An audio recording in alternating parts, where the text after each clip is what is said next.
요한복음 9장 1절부터 12절 말씀입니다. 요한복음 9장 1절부터 12절. 제가 가지고 있는 성경은 160 신약 성경 160페이지입니다. 신약 성경 160페이지입니다. 예, 찾으신 줄 알고 제가 먼저 읽겠습니다. 교독하겠습니다. 예. 9장 1절입니다. 예수께서 길을 가실 때에 날 때부터 맹인된 사람을 보신지라. 제자들이 물어 이르되 랍비여, 이 사람이 맹인으로 난 것이 누구의 죄로 인함이니까? 자기니까 그의 부모니까? 예수께서 대답하시되 이 사람이나 그 부모의 죄로 인한 것이 아니라 그에게서 하나님이 하시는 일을 나타내고자 하심이라. 때가 아직 나심에 나를 보내신 이의 일을 우리가 하여야 하리라. 밤이 오리니 그때는 아무도 일할 수 없느니라. 내가 세상에 있는 동안에는 세상의 빛이로라. 이 말씀을 하시고 땅에 침을 뱉어 진흙을 이겨 그의 눈에 바르시고 이르시되 실로암 모태에 가서 씻으라 하시니 실로암은 번역하면 보냄을 받았다는 뜻이라. 이에 가서 씻고 밝은 눈으로 왔더라. 이웃 사람들과 전에 그가 거린인 것을 보았던 사람들이 이르되 이는 앉아서 구걸하던 자가 아니냐. 어떤 사람은 그 사람이라 하며 어떤 사람은 아니라 그와 비슷하다 하거늘 자기 말은 내가 그라 하니. 그들이 묻되 그러면 내 눈이 어떻게 떠졌느냐. 대답하되 예수라 하는 그 사람이 진흙을 이겨 내 눈에 바르고 나더러 실로암에 가서 씻으라 하기에 가서 씻었더니 보게 되었노라. 같이 읽겠습니다. 그들이 이르되 그가 어디 있느냐 이르되 알지 못하노라 하니라. 네, 기도드리겠습니다. 아버지 감사합니다. 우리를 이곳에 불러주셔서 감사합니다. 주님, 우리가 지금 자기 성공에 도취되어서 너무나 잘 있고 잘 먹고 잘 살아서 우리 영혼의 눈이 어두워져 있는 상태에 있습니다. 우리 영혼의 귀가 막혀 있는 상태에 있습니다. 주님, 이 시간 말씀으로 우리를 고쳐주시고 회복되게 하여 주시옵소서. 주님, 부족한 것을 이 자리에 세워서사니 함께하여 주시옵고 주의 말씀이 들려질 때 우리의 모든 불완전한 것, 비정상적인 것이 고쳐지고 회복되는 이 시간 될 수 있도록 함께하여 주시옵소서. 부족한 것 이 자리에 세워서사니 능력으로 함께하시고 오직 말씀만, 주의 성령만 우리 위에 운행하셔서 우리 위에 역사하시고 우리와 함께하는 시간 될 수 있도록 주님 능력으로 주님 우리와 동행하여 주시옵소서. 감사드리옵고 예수님 이름으로 기도드리옵나이다. 아멘.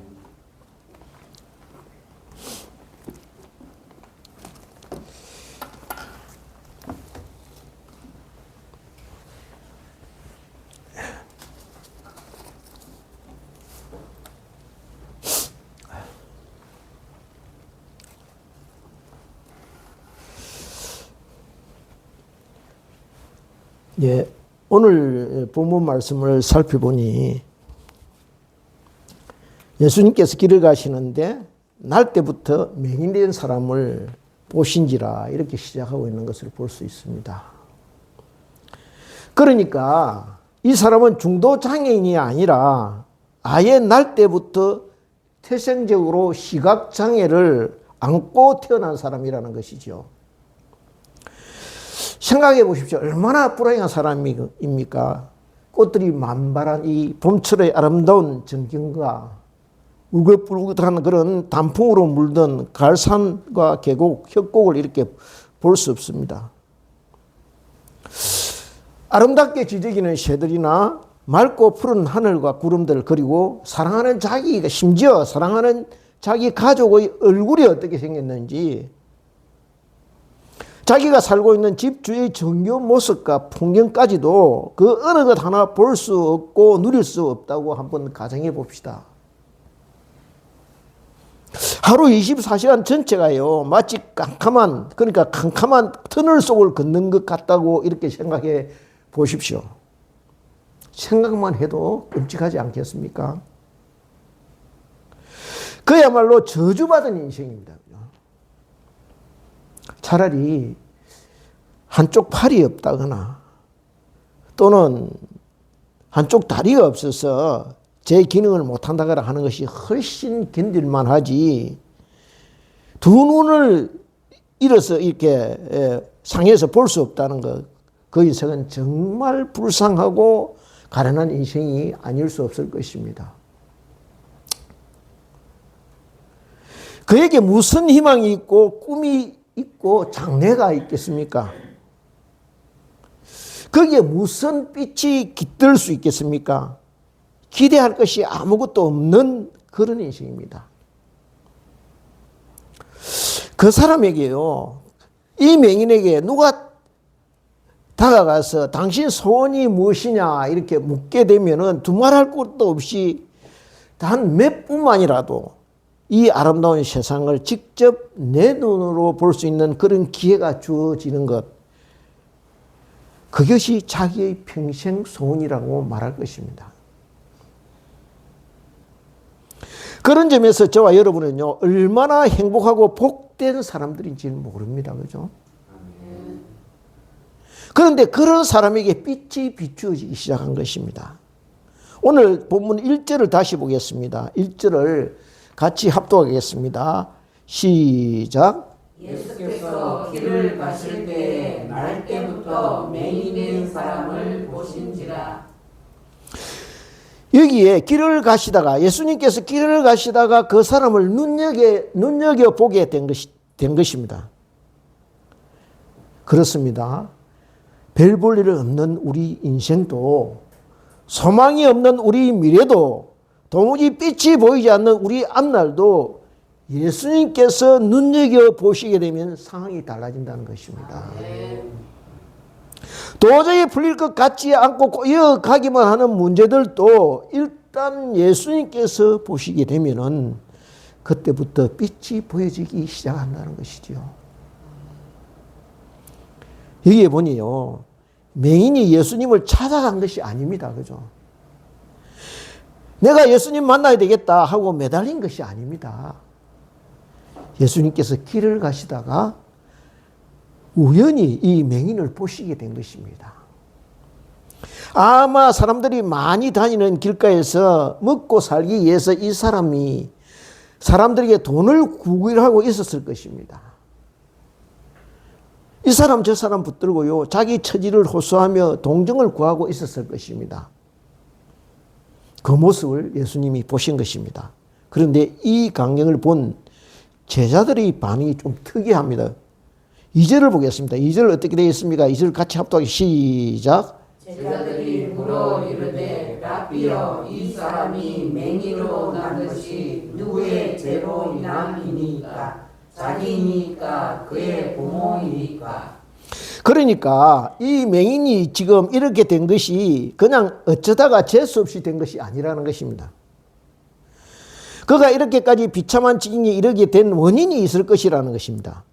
날 때부터 이처럼 가혹한 시련을 타고난 것은 틀림없이 그 원인을 제공한 당사자가 있을 것이라는 것입니다. 왜냐하면요, 그 당시 불구나 장애인, 고질병을 가지고 있는 사람은 그냥 우연히 그렇게 된 것이 아니라 범죄함으로, 죄를 지음으로 하나님의 저주를 받아 그렇게 된 것이라 모두들 그렇게 믿고 있었던 것입니다. 이것은 모세오경에도 드러나 있는 사상입니다. 그래서 아비의 죄를 3, 4대에 이르기까지 그 자손들에게 갖겠다고 그렇게 되어 있는 것입니다. 이 생각은 제자들에게만 국한된 생각이 아니었습니다. 그 당시 유대 전통사회에서도 대대로 이어져 내려오는 뿌리 깊이 박힌 그런 생각이었습니다. 즉 보통 사람 누구나 들어놓고 이야기는 말하지는 않지만은 모두들 이 생각에 붙들려 있었던 것이죠. 그래서 대뜸 이 사람이 이렇게 된 것이 누구 책임입니까? 라고 물었던 것입니다. 그런데 이 물음에 대한 예수님의 대답은 전혀 달랐던 것입니다. 이 전통적인 사상의 틀을 깨는 것이었습니다. 3절을 한번 볼까요? 3절 같이 읽겠습니다. 시작. 예수께서 대답하시되 이 사람이나 그 부모의 죄로 인한 것이 아니라 그에게서 하나님이 하시는 일을 나타내고자 하시니라. 똑같은 사람을 두고요. 똑같은 상황을 놓고 제자들과 예수님의 시각이 지금 전혀 다릅니다. 제자들은 이 사람을 두고 어떻게 판단하느냐 하면 이게 누구 책임입니까? 누가 이 사람을 이렇게 만들었습니까? 하고 따지는 일부터 시작합니다. 그런데 지금 예수님은 이 똑같은 상황을 어떤 시각으로 바라보고 계시냐 하면 누구 때문이 아니라는 것입니다. 지금부터 하나님이 하시는 일을 나타내고자 하심이라는 것입니다. 출발 전부터 서로 이렇게 엇갈리고 있습니다. 제자들의 생각은 어떠합니까? 어차피 이 사람은 날 때부터 맹인이 되었으니 이 운명은 어차피 자기가 숙명적으로 받아들일 수밖에 없는 것이다. 그것은요, 고칠 수 없고 개선될 수도 없고 그 사람 혼자서 감당해야 할 몫이다. 그러니 우리는 그저 밖에서 제3자 입장에서 누구 잘못인지 그거나 따져보자는 것이, 가려보자는 것입니다. 그런데 예수님은 어떻습니까? 이 상황을 어떻게 보고 계시느냐 하면은 이 사람을 통해서 무언가 하나님께서 하시려는 일을 드러내시고자 하시는구나, 이렇게 다른 시각으로 접견한다는 것입니다. 그리고 이 일을 통해 이 일은요, 이 하나님의 영광을 드러내시고자 한다는 이 일은 누구를 통해 하냐면 나를 통해 이루고자 하시는구나. 즉 하나님께서 지금 이 시간 이 사람을 이 자리에서 만나게 하신 것은 이 사람을 통해서 하나님의 뜻과 영광을 나타내시기를 원하시는 아버지의 뜻과 계획이 있으시구나 라고 말씀하시는 것입니다. 4절을 보면 이것이 분명해집니다. 4절 같이 읽겠습니다. 시작. 때가 아직 낮음에 나를 보내신 이의 일을 우리가 하여야 하리라. 밤이 오리니 그때는 아무도 일할 수 없느니라. 지금 예수님은요, 이 사람이 처한 상황을 어떻게 받아들이고 계십니까? 아버지께서 나에게 맡기신 일거리로 보신 것입니다. 나를 보내신 이의 일을 우리가 하여야 하리라 하고 말씀하십니다. 즉, 이 일을 통하여 아버지가 어떤 분이신지, 어떤 하나님이신지 드러내시기를 원하신다는 것입니다. 무엇을 하고 계십니까? 이 저주스러운 상황을 보고 나하고는 상관없는 일이야 하고 그저 지나쳐 버릴 것이 그런 사건이 아니라 내가 맡아서 주도적으로 개입하고 처리하여 우리 하나님 아버지는 이런 분이 하고 드러낼 기회가 되는 사건이라는 것입니다. 저 일은 아버지의 일이고 아버지의 일이 우리 일이라는 것입니다. 그렇습니다. 우리가 하늘에 계신 아버지를 믿는다는 것은요, 아버지만이 하실 수 있는 일을 기대한다는 것을 말합니다. 이 5절에서 예수님은 아주 의미심장한 말씀을 하십니다. 내가 세상에 있는 동안에는 세상의 빛이로라 하고 말씀하십니다. 지금 날 때부터 맹인된 사람을 두고 앞에 두고 하시는 말씀입니다. 그렇습니다. 우리가 어떤 세상에 살고 있느냐, 그것에 따라 빛 속에서 살고 있느냐 아니면 캄캄한 흑암 가운데 거하고 있느냐 둘로 나뉘어집니다. 저와 여러분이 살고 있는 세상에 예수님이 계시면은 우리는 빛 가운데 걸어가고 빛 속에서 살고 어둠의 세력이 넘보지 못하는 영광과 존귀로운 사람으로 살아가게 될 것입니다. 그렇지 않으면요, 마치 한 치 앞을 모르는 흑암 속을 걸어가는 사람과 같은 것입니다. 그래서 예수님 안에 있으면요, 막힘이 없습니다. 같은 상황을 두고 예수님은 이 상황을 고칠 수 없는 상황, 회복할 수 없는 상황, 개선될 여지가 없는 사건으로 본 것이 아니라 이 사람을 통하여 하나님의 영광을 드러낼 사건과 시간으로 보셨다는 것입니다. 그런데 여기에 하나님을 어떻게 나타내고 있습니까? 나를 보내신 이의 일이라고 말씀하십니다.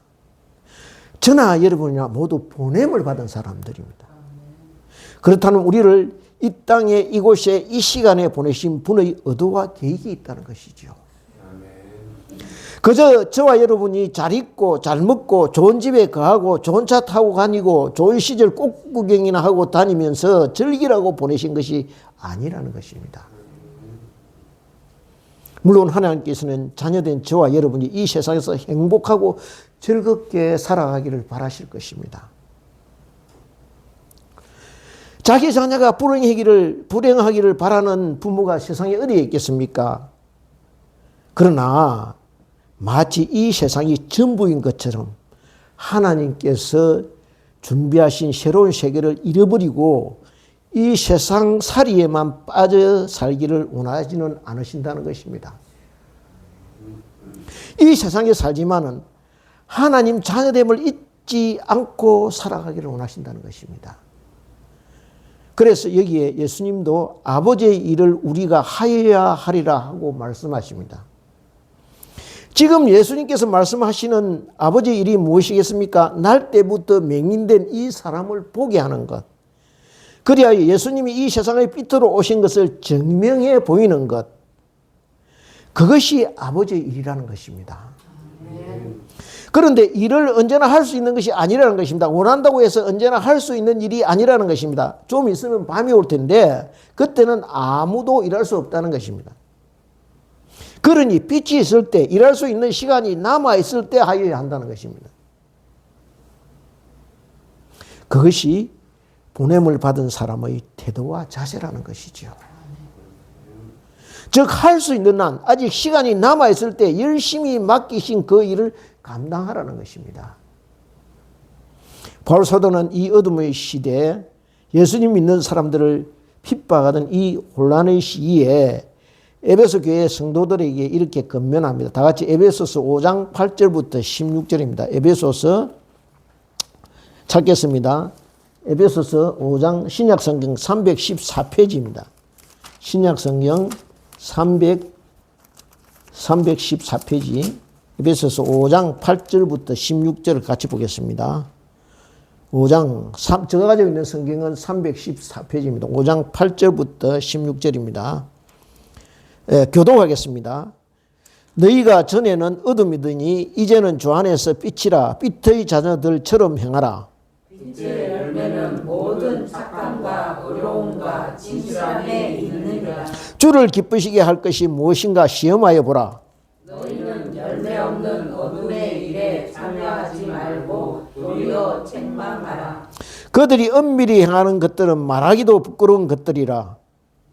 그러나 책망을 받는 모든 것은 빛으로 말미암아 드러나느니 드러나는 것마다 빛이니라. 그러므로 이러시기를 잠자는 자여 깨어서 죽은 자들 가운데서 일어나라. 그리스도께서 너희에게 빛주이시리라 하셨느니라.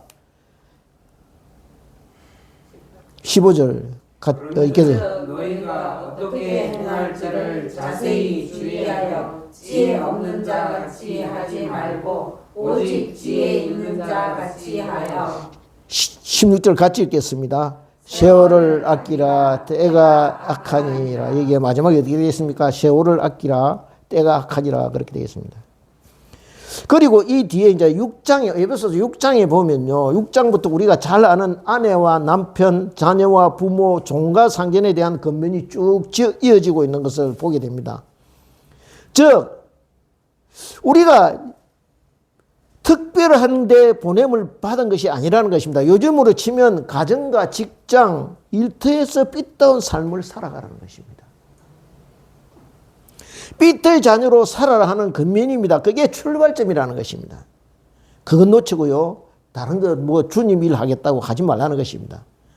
가정에서부터 성령 받은 사람답게 그리스도를 섬기듯이 그렇게 가정을 섬기고 빛의 자녀들 같이 그렇게 직장 공동체를 섬기며 살아가라는 것입니다.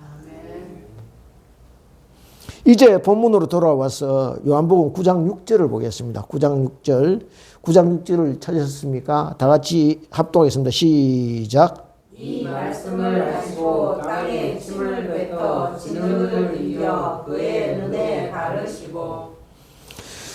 여기 바르시고 눈에 바르시고 그러네요. 땅에 침을 뱉어 진흙을 이겨 그의 눈에 바르시고 라고 되어 있습니다. 무엇을 의미하고 있습니까? 두 가지 뜻이 여기에 들어있습니다. 즉 무슨 뜻이냐 하면은 저나 여러분이나 심지어 이 맹인조차도 모두 이처럼 흙으로 지음을 받은 존재라는 것입니다. 누가 그렇게 지으셨다는 것입니까? 이렇게 진흙을 눈에 바라는 나 예수가 너희들을 이처럼 진흙으로 빚어 이 땅에 보낸 창조주 하나님이라는 것을 말씀하고 계시는 것입니다. 그리고 두 번째는 그렇게 하나님의 지음을 받아 이 땅에 보내진 거룩한 존재인 사람이 이 맹인처럼 어떻게 해요? 범죄함으로 인해 영의 눈이 어두워져서 자기 존재의 근원 되시며 주인 되시는 하나님을 몰라볼 정도로 모두 영적인 맹인이 되어버렸다 하는 사실을 은유적으로 보여주고 계시는 것입니다. 여기서 주님은 7절에 이랬습니다. 실로암 못에 가서 씻으라 하시니 실로암은 번역하면 보냄을 받았다는 뜻이라 이렇게 되어 있습니다. 무엇을 말씀하고 계시는 것입니까? 이 맹인이 실은 저주받은 인생이 아니라 실상 이 맹인까지도 어떻게 해요? 하나님의 보내심을 받은 귀하고 소중한 그런 존재라는 것입니다. 이어서 이에 가서 씻고 밝은 눈으로 왔더라. 그런데 좀 이상합니다. 왜냐하면 다른 곳에서 달리 이 맹인에게는요, 특별한 이벤트를 행하십니다. 그냥 말씀으로 예수님이요, 내 믿음이 너를 구원하였으니 평안히 집으로 가라 이렇게 하시든지, 아니면 38년 된 중풍병자를 고치시듯이 내 자리를 들고 걸어가라 이렇게 말씀하시면, 말씀 한마디만 하시면 될 터인데 굳이 침을 뱉아 진흙을 이겨 눈에 바르시고 실로암 못에 가서 씻으라 이렇게 명령하십니다. 실로암 못의 물이 특별한 효력이 있어서가 아닙니다.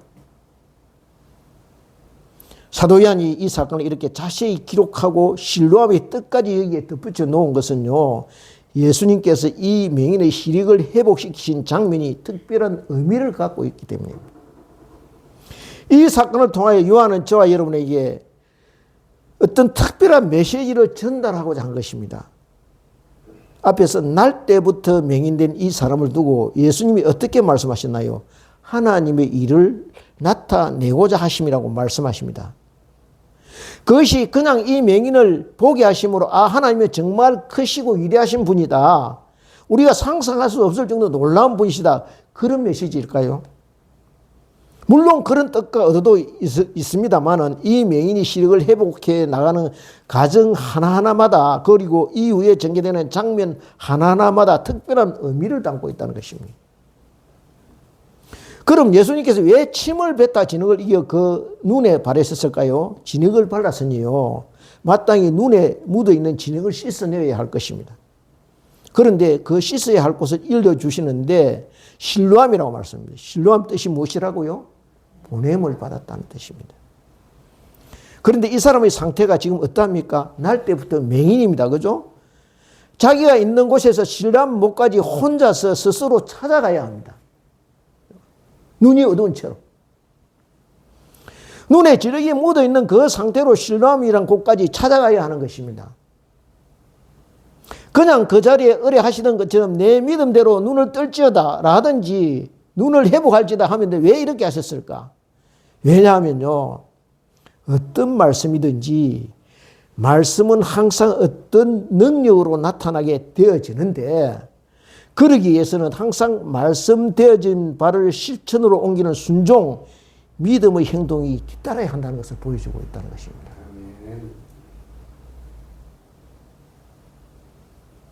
그냥 말로만 믿음 하는 것이 아니라 나에게 말씀하신 것을 의심치 않고 믿습니다라는 것을 보여주는 행동이 뒤따라야 한다는 것입니다.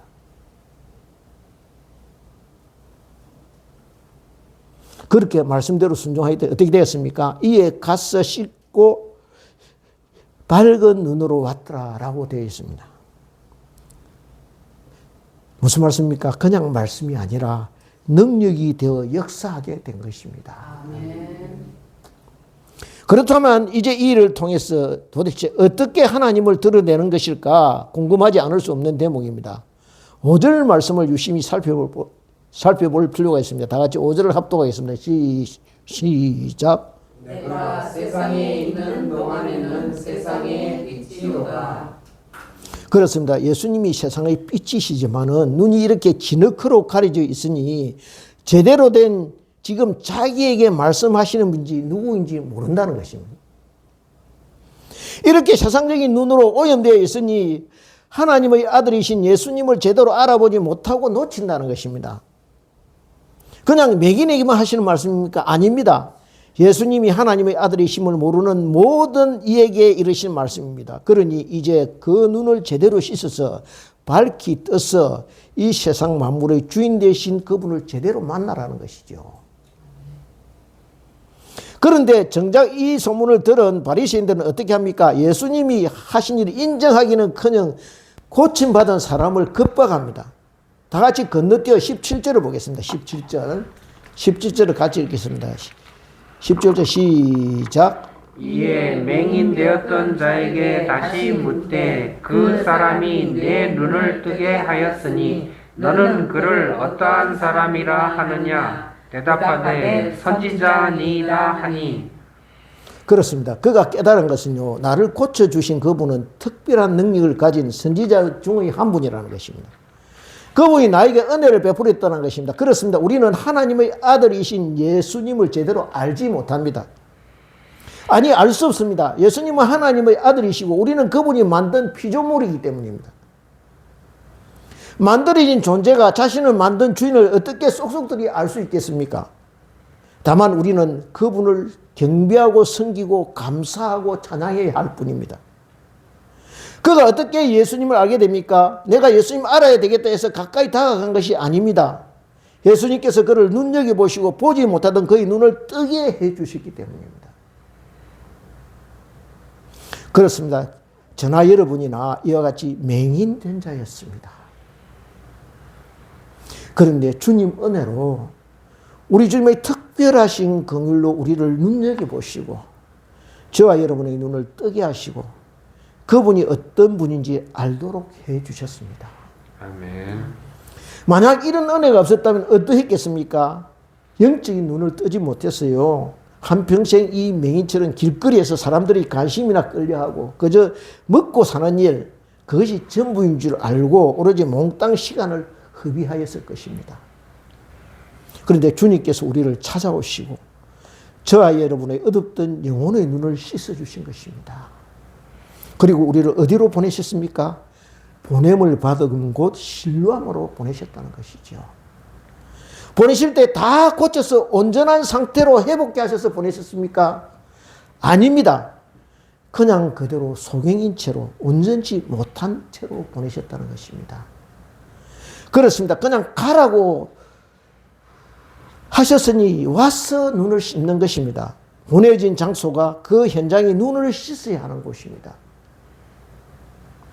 실로암 물의 호력이 있는 것이 아닙니다. 말씀에 따라 온전치 못하지만은 말씀하신 곳에 이르러 그곳에 눈을 씻을 때 저와 여러분의 영혼의 눈이 씻겨지고 밝아지는 줄 믿습니다. 아멘.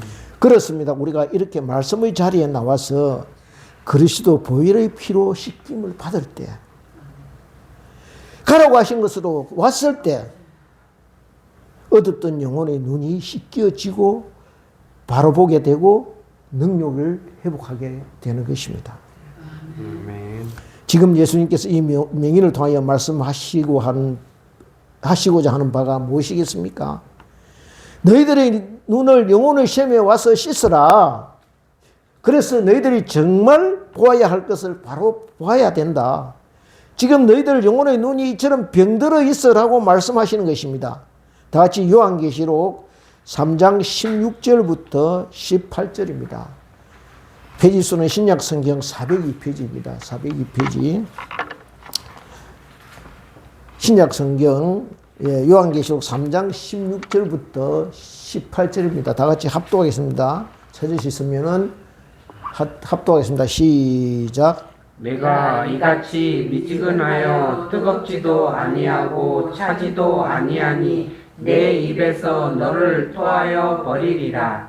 내가 말하기를 나는 부자라 부요하여 부족한 것이 없다 하나 내 공고한 것과 가련한 것과 가난한 것과 눈먼 것과 벌거벗은 것을 알지 못하는도다.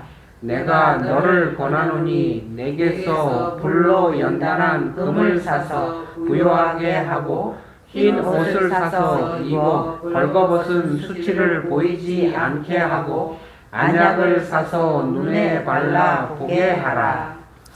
여기 보십시오. 안약을 사서 눈에 바르라고 이렇게 말씀하고 계십니다. 즉 눈이 병들어 있다는 것입니다. 영혼의 눈이 병든 사람의 특징이 무엇입니까? 밖으로 드러난 껍데기 화려함만 보지 골마 있는 자기 영혼의 상태를 볼 줄은 모른다는 것입니다. 왜요? 자기 자신에게 도취되어 있기 때문입니다. 여기 보십시오. 나는 부자다. 나는 성공했다. 나는 부족한 것이 없다. 누가 나를 감히 함부로 대하겠느냐 하는 그 오만함, 자기 업적, 자기 성공에 눈이 멀었기 때문입니다. 이것은 라이디게아 교회에 이르신 말씀입니다. 그러나 어디 라오디게아 교회에게만 하신 말씀이겠습니까? 아닙니다. 오늘날의 대한민국 교회 저와 여러분에게 이르시는 말씀일 것입니다. 아멘. 그러므로 우리가 지금 구해야 할 것은 주님 저희들이 상한 영혼의 눈을 치료하여 주십시오. 아멘. 그래야 우리 곁에 오신 주님을 제대로 알게 만나게 하옵소서라고 기도해야 될 줄 믿습니다. 아멘. 그럼 이처럼 씻고 밝은 눈을 갖게 된 사람이 가지게 된 축복이 무엇입니까? 몇 가지가 있습니다. 위에 전개되는 8절과 9절 말씀을 보게 되면은 이웃 사람들과 전에 거린이었던 것을 보았던 사람들이 이 맹인을 어떻게 말하느냐 하면 전에 길에 앉아서 구걸하던 그 사람 아니냐. 그래서 사람들마다 궁금해합니다. 어떤 사람은 그 사람 맞다 하는가 하면 또 어떤 사람은 비슷한 사람이다. 그럴 리 없다 하고 갑론을박합니다. 그렇습니다. 사람들은요. 항상 저와 여러분의 불완전한 모습, 부끄러운 모습, 들추어내지 말았으면 하는 과거를 놓고 떠들기를 좋아한다는 거예요. 과거에 어느 한 사람 여기에 어느 한 사람도 날 때부터 맹인의 사람을 고치다니 이 일은 하나님만이 하실 수 있는 일이다. 하나님께 영광을 돌리자 이렇게 말한 사람이 없다는 것입니다. 여기. 아무도 없다는 것입니다. 모두 그 사람이다 아니다라고 그냥 그렇게 다툽니다. 그런데요. 맹인이 나서서 어떻게 합니까? 내가 바로 그 구걸하던 사람 맞다라고 확인시켜 줍니다. 그렇습니다. 주님의 은혜를 입은 사람은요. 주님 은혜가 크고 귀하지 지나간 자기 과거의 모습, 자기 상처에 연연해하지 않는다는 것입니다.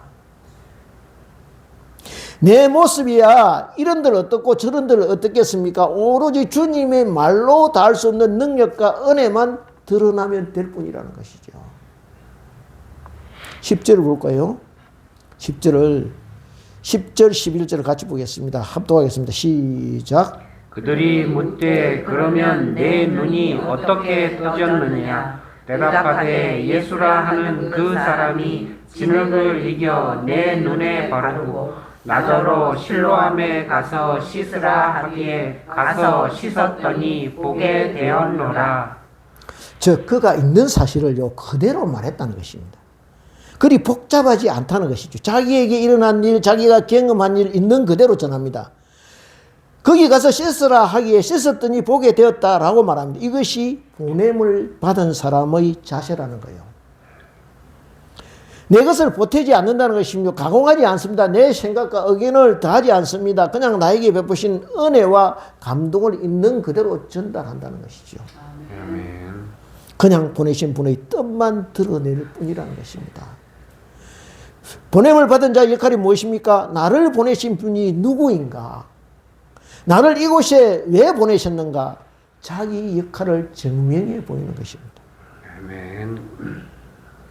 그렇습니다. 그가 이렇게 분명한 사실을 알리고 있는 그대로 그에게 베풀어 주신 예수님 알렸더니 이 사실을 한사코 방해하는 세력이 나타납니다. 그렇습니다. 이렇게 진리는요, 항상 도전을 받게 되어 있다는 거예요.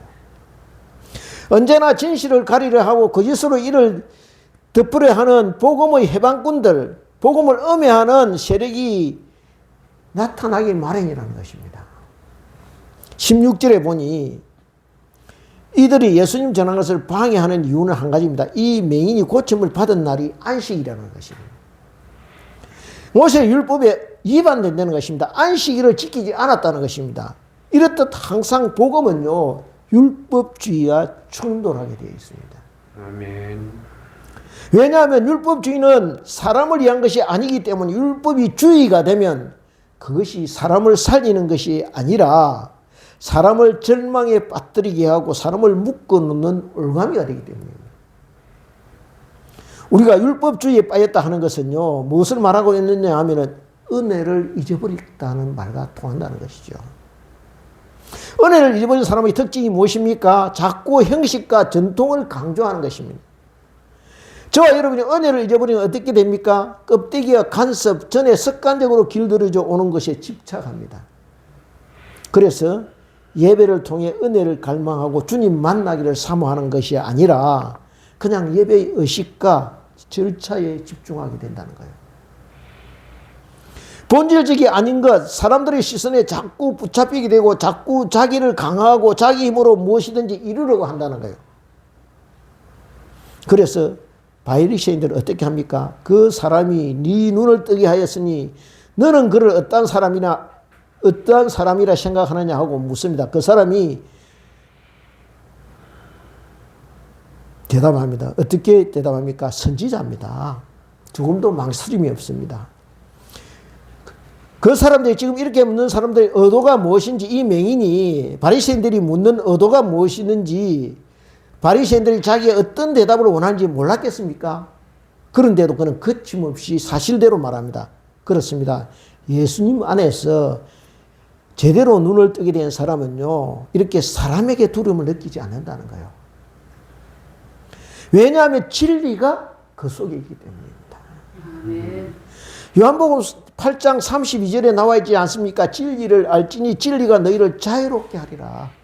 아멘. 그렇습니다. 진리가 그 속에 가는 사람은요, 사람에게서 자유롭습니다. 사람들이 시선에서 자유롭습니다. 시선을 의식하지 않습니다. 이렇게 우리가 세상 속에 들어가서 나는 예수님 믿습니다. 나는 그분을 통하여 구원받았습니다. 라고 고백할 때 세상 문화와 다르다는 이유 때문에, 세상 문화와 충돌할 수밖에 없는 여러 가지 이유 때문에 때로는요, 따돌림 당하고 무시를 당하고 그들과 다르다는 이유 때문에 불이익을 감수해야 하기도 한다는 거예요. 이 맹인이 호락호락하지 않자 그들이 뭐라고 협박합니까? 너는 하나님께 영광을 돌리라. 우리는 이 사람이 죄인인 줄 아노라. 라고 말합니다. 뭐라고 합니까? 안식일에 이 맹인을 고쳤으니 죄인이라는 것입니다. 아무리 날 때부터 맹인을 고쳤어도, 날 때부터 송영된 맹인을 고쳤어도 안식일을 범했으니 그는 죄인이라는 것입니다. 지금 그들이 한사코 붙들고 있는 것이 무엇입니까? 안식일입니다. 안식일. 즉 율법의 틀에 갇혀서 거기에 빠져나오지 못하는 것입니다. 율법이란 또 프레임, 그 틀에 갇혀서 정작 바로 봐야 할 하나님의 아들 예수 그리스도를 제대로 보지 못한 것입니다. 참 아이러니합니다. 그죠? 안식일의 틀에 갇혀서 안식일의 주인 되신 주님을 만나지 못하니 참 안식을 누릴 수가 없는 것입니다. 저와 여러분도 이럴 수 있습니다. 자기 생각, 자기 신앙, 자기 고정관념, 자기 이념 사상이 이처럼 영적인 눈을 멀게 할 수 있다는 것입니다. 문제는 그들이 너무나 견고하고 단단해서 그 누구도 깨뜨릴 수 없다는 것입니다. 어떻게 해야 되겠습니까? 방법은 한 가지뿐입니다. 예수님의 말씀대로 어떻게 해요? 실로암으로 가서 눈을 씻어야 하는 것입니다. 이제 바리새인들의 협박에도 굴복하지 않고 이 맹인은 32절 33절에서 이렇게 직설적으로 이야기합니다. 32절 33절 한번 보겠습니다.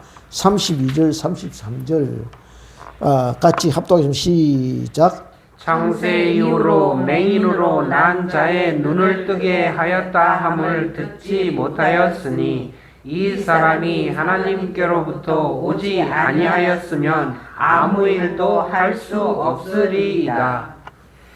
그가 이렇게 고백하자 바리새인들이 분노하여 그를 성전에서 쫓아냅니다. 35절을 볼까요?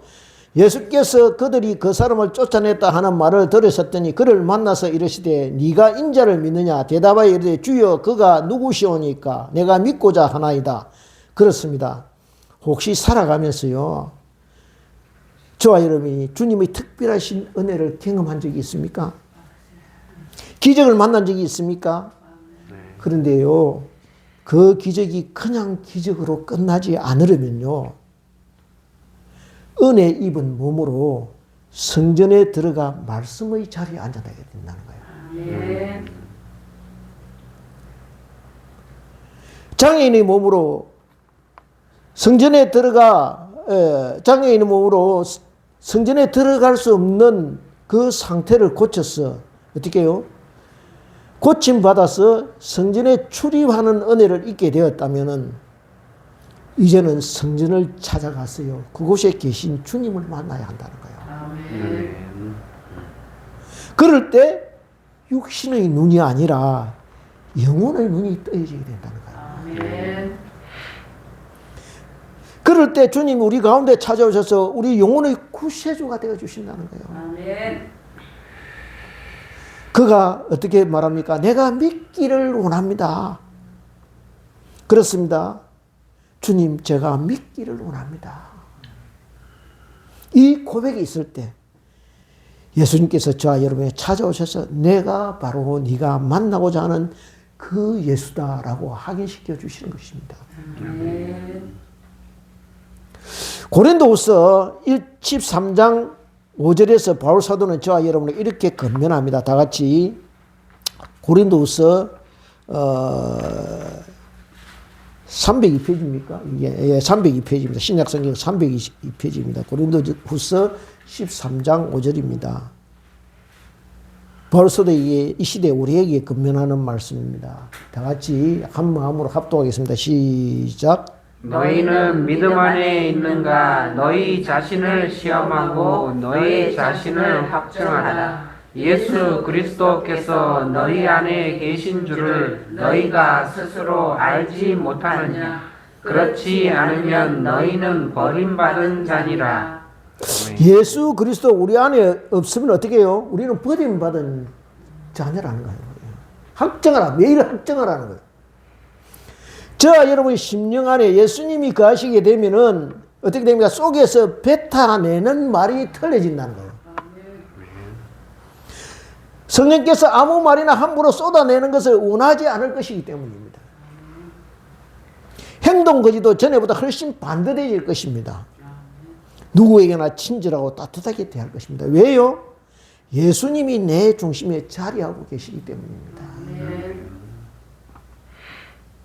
바울 사도는 이것을 어떻게 매일 확정하라고 말씀하십니다.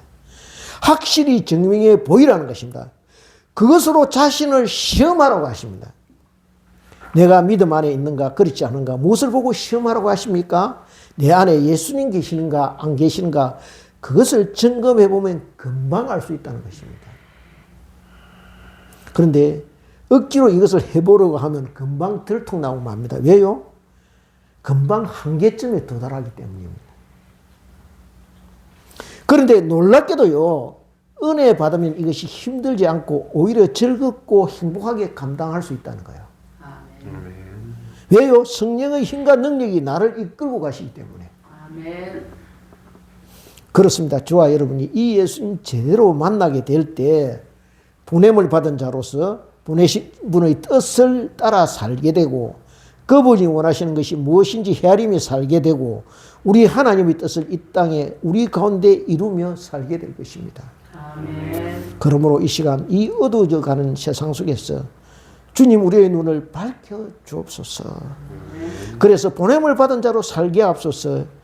기도하며 나가는 복된 인생 되시기를 주님의 이름으로 축원드립니다. 아멘. 그래서 영혼의 눈을 떠서 자신을 살피며 주님이 원하시는 방향과 목적지 어딘지 그것을 바로 찾아갈 수 있게 되고, 그래서 주님의 기쁨과 자랑이 되는 저와 여러분 되시기를 주님의 이름으로 축원드립니다. 기도드리겠습니다. 아버지 감사합니다. 말씀 주셨습니다. 우리가 어둠인 채로 주님 그렇게 살지 않게 하옵시고, 우리의 눈을 고쳐주시고, 우리의 길을 열어주시고, 우리의 입을 열어주셔서 우리가 이 세상에 살 때 주님이 온전한 고침을 받은 자로 살 수 있도록 주님 함께하여 주시옵소서. 우리가 이 세상에 막 살지 않게 하시고, 고침을 받아 주님 보냄을 받은 자로 주님의 뜻을, 하나님의 영광을 드러내며 주님, 하나님이 우리에게 맡기신 일을 온전히 감당하는 그런 귀한 하나님의 자녀로 살아갈 수 있도록 함께 하시고 역사하여 주시옵소서. 감사드렸고 예수님 이름으로 기도드리옵나이다. 아멘.